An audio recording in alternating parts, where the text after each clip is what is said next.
amplifier to speak to him or to listen to us. Even if you don't move your tongue, just within yourself you address him, he will listen to you. Because he can see, he can hear everything and see everything.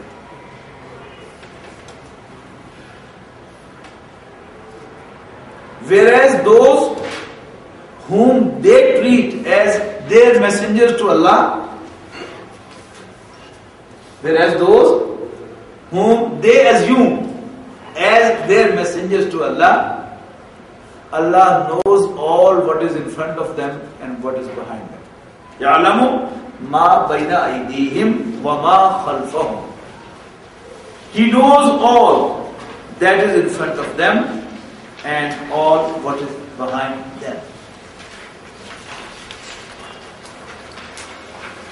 وَإِلَى اللَّهِ تُرْجَعُ الْأُمُورُ.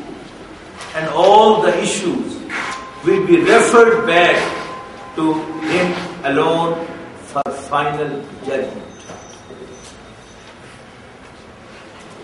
وَإِلَى اللَّهِ تُرْجَعُ الْأُمُورُ. All the issues will be referred to Him. And why the issues will be referred to Him? Because He is the referee. Like the referee of football or any other play, who decides whether there was a foul or not, whether you have scored a goal or not. He's a referee. So Allah Almighty is the referee of all the issues. And that proves His authority too. Now see in these ayat, all three basic faiths, Iman Billah, Iman Bil Risalat and Iman Bil Akhirah, have been joined together in 4 ayat. First 2 ayat on Iman Billah, third ayat on Iman Bil Risala. Again, through Iman Bil Risala proving Tawheed. And the 4th ayah referring to Iman Bil Akhirah. وَإِلَى اللَّهِ تُرْجَعُ الْأُمُورُ. And all the issues will be referred back to Him. This was Allah's address to mankind. See, page 59. Ya ayyuhan nas. O people, O mankind. Now, an address to believers. O believers. Put down Ya before ayyuhallazina amanu. Page 60, second line. Ya ayyuhallazina amanu. Make a correction. Put Ya. Ya alif Ya. Ya ayyuhallazina amanu. O believers. You know Allah Almighty addressing mankind invites them to Iman. Addressing believers calls upon them the practice of Islam. Ya ayyuhallazina amanu, O believers, irka'u.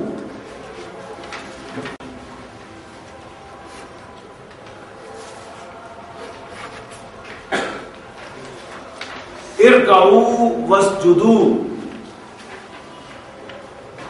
Bow down and prostrate yourself. That is, perform ruku and sujood. Wa'budu rabbakum. And adopt slavery of your Lord.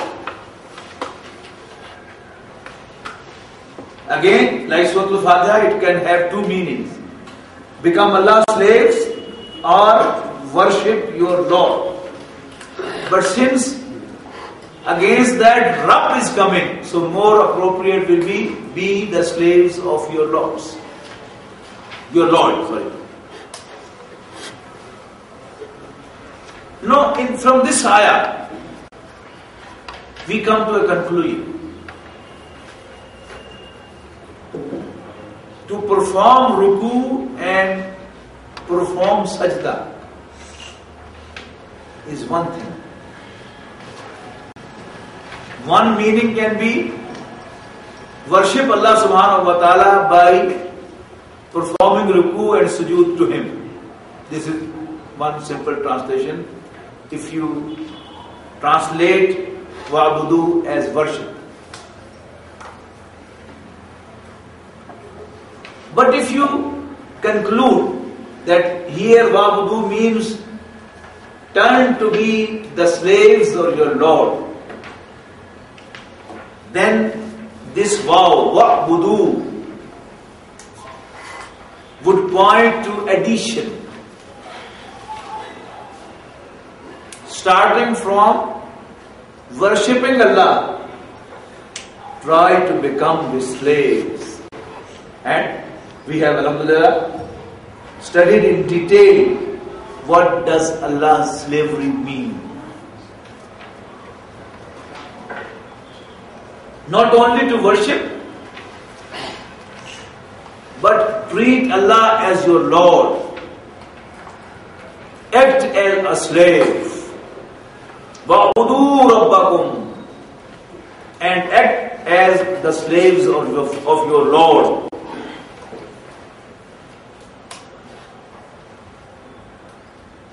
And then again an addition, وَافْعَلُوا الْخَيْرِ, and do good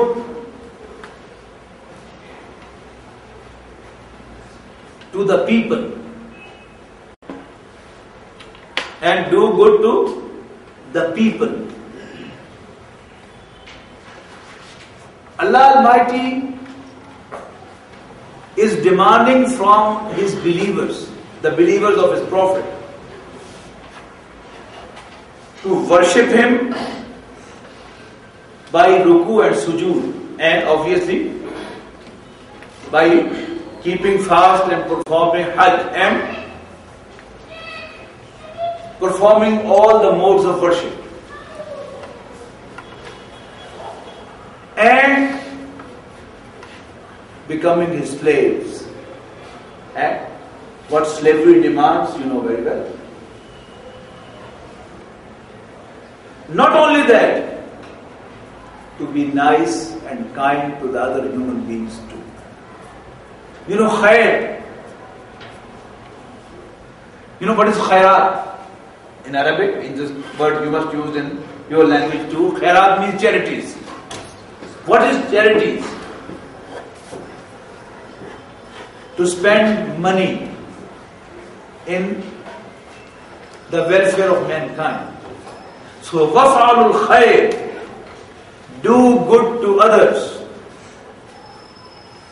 Instead of to them, write down others. وَفْعَلُوا الْخَيْرِ, do good to, in bracket, others. لَعَلَّكُمْ تُفْلِحُونَ, so that you are successful. So in one ayah, Allah Almighty has demanded three things from us. Number one, worship. Number two, slavery of Allah, our Lord. And number three, service to mankind. Beautiful ayah. Brief and very comprehensive.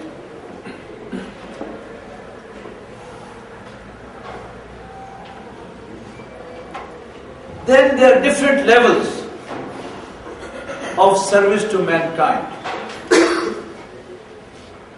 Rasulullah sallallahu alaihi wasallam said, you know, this khair, I said, sadaqah, khairat, one and the same thing. Rasulullah sallallahu alaihi wasallam said, tabassumuka wajha akhika sadaqatu. Your smile to your Muslim brother is also a sadaqah. starting from here. Your smile to your Muslim brother is also a sadaqah. Remember, it's Muslim brother, not sister.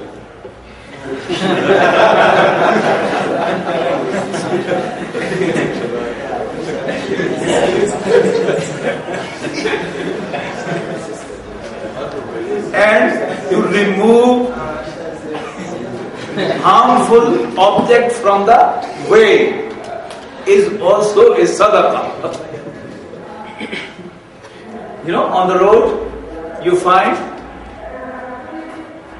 a piece of stone which can hurt your brother coming behind you. Remove it from the path. Or it can damage the tire of your brother coming behind you. His motorcycle's tire or his car's tire can be damaged, so just remove that stone from the path. This is also a sadaqah. Then to feed the hungry person, to provide food to a hungry man is a service to mankind.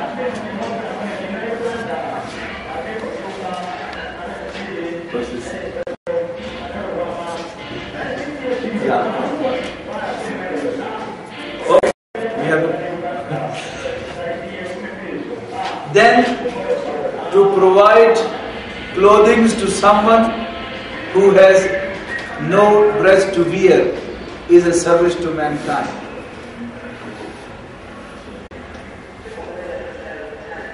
To help a poor person financially is a service to mankind. But sensible people from us, they say,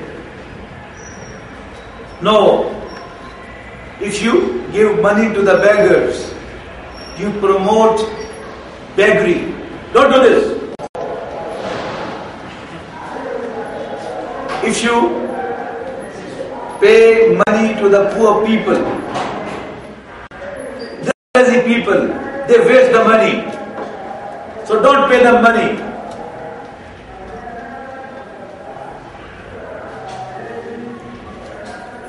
What else you should do then? They say no. You should open a school, a charitable school for the poor children to study in.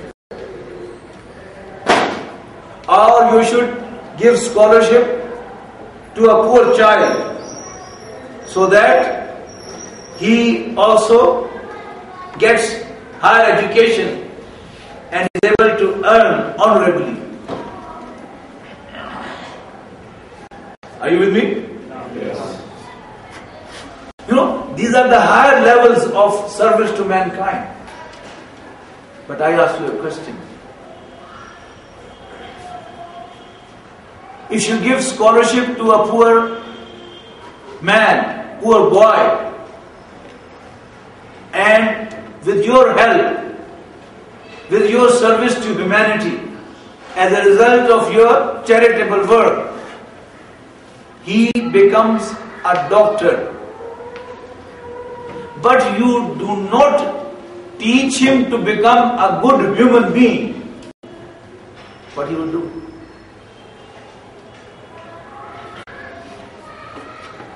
He will yet be a dacoit, but a white-collar dacoit. He will give wrong advice to his patients to make more money. He will perform unwanted operations to damage the bodies of the human beings. What service you have done to human beings? So, if to give scholarship to a poor boy is a higher level of human service, then you must agree with me that to produce human beings than to produce doctors is a better service to mankind. Go the other way around. You fill the tummy of a poor man, but allow him to fall into the hellfire. Are you really doing a service to mankind? No. Now here comes Allah's cause. وَجَاهِدُوا فِي اللَّهِ حَقَّ جِهَادِ. Every next segment explains the previous one.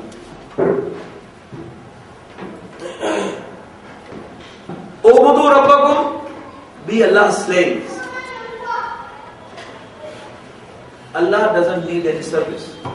So Allah wants you to serve His people.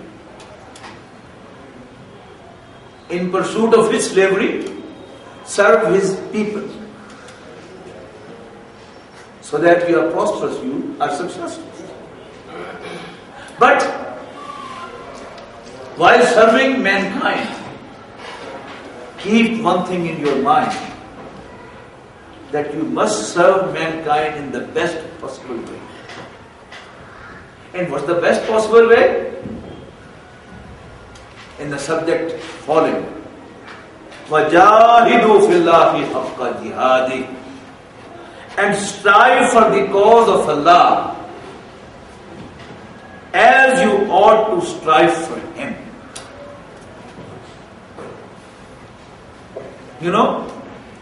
Higher objectives need higher level of struggle, and lower objectives need little bit of struggle. If you have to build a cottage,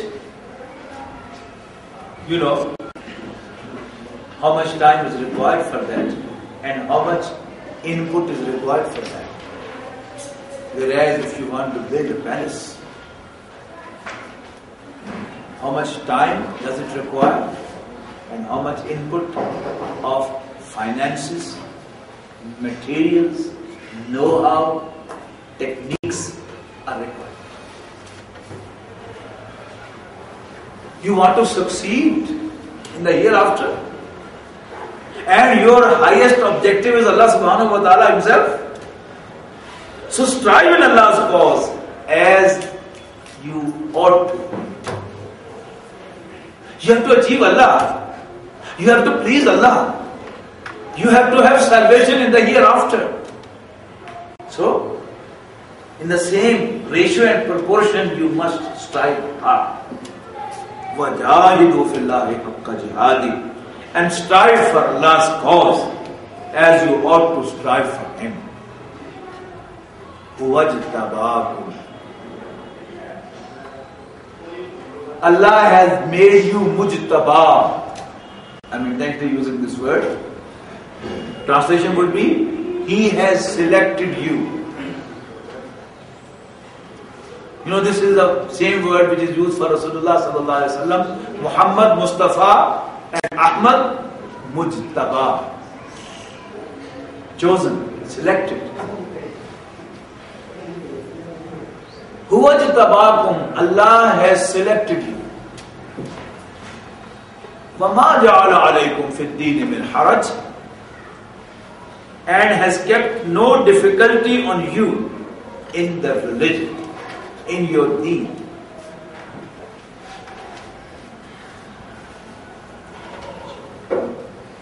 مِلَّةَ أَبِيكُمْ إِبْرَاهِيمَ.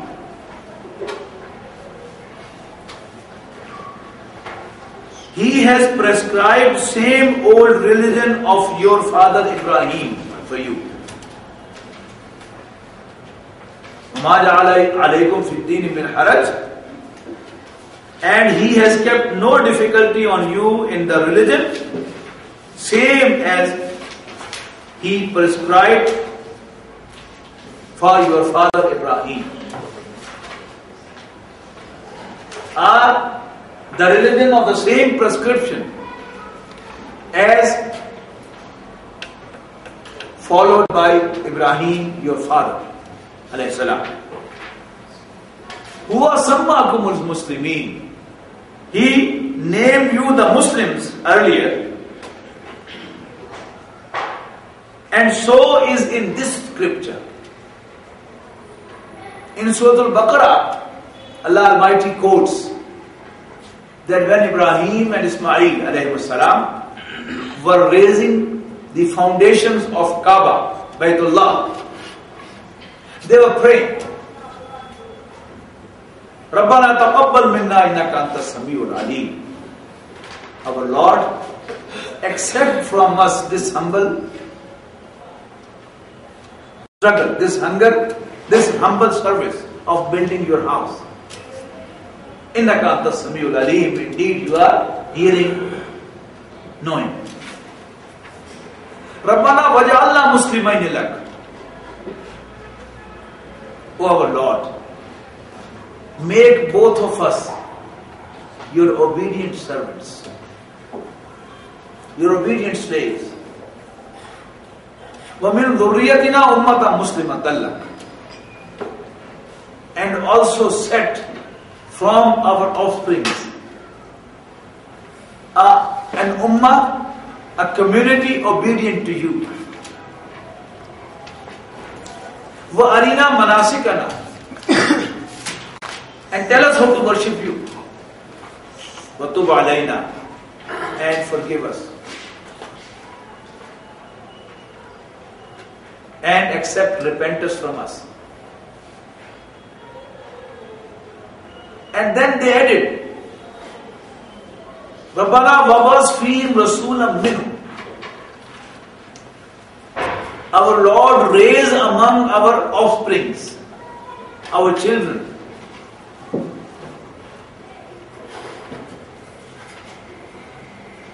a messenger from among them. Who was Muhammad sallallahu alaihi wasallam? From among the sons of Ismail alayhi salam.